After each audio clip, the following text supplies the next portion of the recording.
नमस्कार मंडळी, श्रीकृष्ण शरणम. आज आपण आलो आहोत इस्कॉन टेम्पल नवी मुंबई खारघरमध्ये. 8 एकर्समध्ये व्यापलेले हे भव्य मंदिर एशिया खंडातले सेकंड लार्जेस्ट इस्कॉन मंदिर मानले जाते. श्री प्रभुपाद यांच्या श्रीकृष्ण भक्तीचे हे प्रतीक आहे.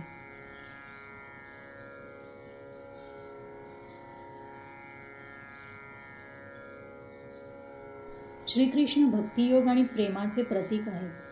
मनात भक्ती व आस्थेची ज्योत असेल तर श्री जगद्गुरू विश्वेश्वराय परमात्मा पुरुषोत्तम श्रीकृष्ण यांच्या श्रद्धास्थानाकडे आपली पावले सहजरीतीने अध्यात्माच्या पायऱ्या चढू लागतात.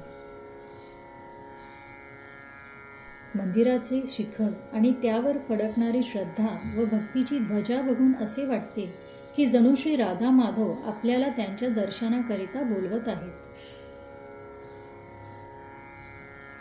हे मंदिर शुभ्र मार्बलचे बनले असून जागोजागी राजस्थानचे प्रसिद्ध इनले वर्क कोरलेले आहे.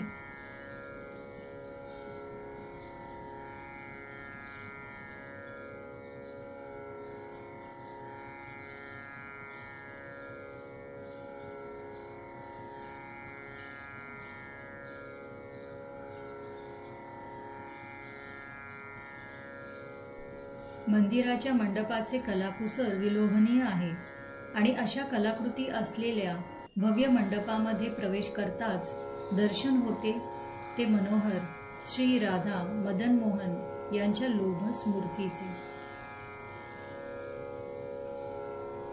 कृष्णाय वासुदेवाय देवकी नंदनाय च नंदगोपकुमाराय गोविंदाय नमो नमः.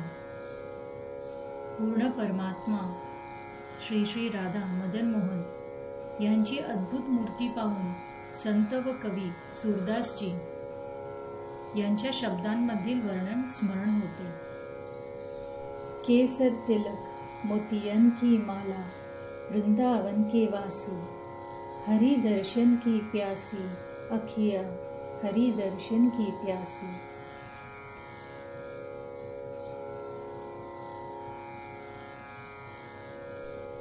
श्री राधाकृष्ण यांच्या प्रतिमेच्या बाजूला श्रीराम, सीतामाई, श्री लक्ष्मण यांच्याही प्रतिमांचे सुरेख दर्शन करता येते.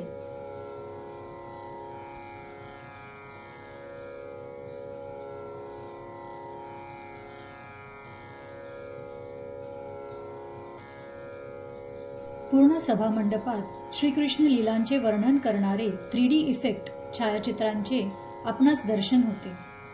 श्रीकृष्ण जन्म, सुदामा व द्वारकाधीश यांची मित्रता व भेट, काल्यानाग मर्दन, गोवर्धन गिरीधारी प्रसंग, रुक्मिणी हरण असे अनेक प्रसंग उत्तम प्रकारे कोरले आहेत.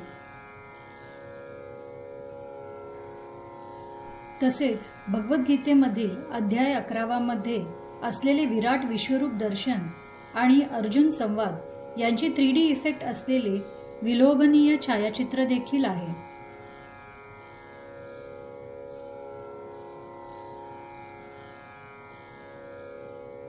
मंदिरामध्ये दर्शन झाल्यावर तुम्ही बुकस्टॉल्समध्ये श्रीकृष्ण व त्यांच्या जीवन आधारित पुस्तकांचे प्रदर्शन पाहू शकता.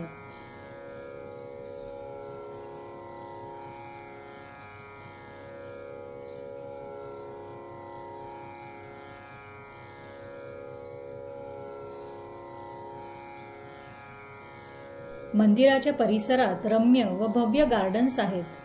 संध्याकाळी कारंजे मंदिराची शोभा वाढवतात. मंदिर ब्रह्ममुहूर्तावर दर्शनाकरिता सुरू होते. सकाळी 4:30 ते दुपारी 1 वाजेपर्यंत व संध्याकाळी 4:30 ते रात्री 9 वाजेपर्यंत अशी वेळ आहे. मंदिरामध्ये श्रीमद भागवत प्रवचन असते. तसेच श्रीमद भगवद्गीता आणि इतर वेदिक स्क्रिप्चर्स चे प्रवचन व क्लासेसही आहेत. याशिवाय इथे वेदिक एज्युकेशनल सेंटर, लायब्ररी, आयुर्वेदिक हीलिंग सेंटर व वेदिक म्युझियम अशी अनेक फॅसिलिटीज आहेत. अशा या भव्य व सुबक मंदिरामध्ये नक्की व्हिजिट करा.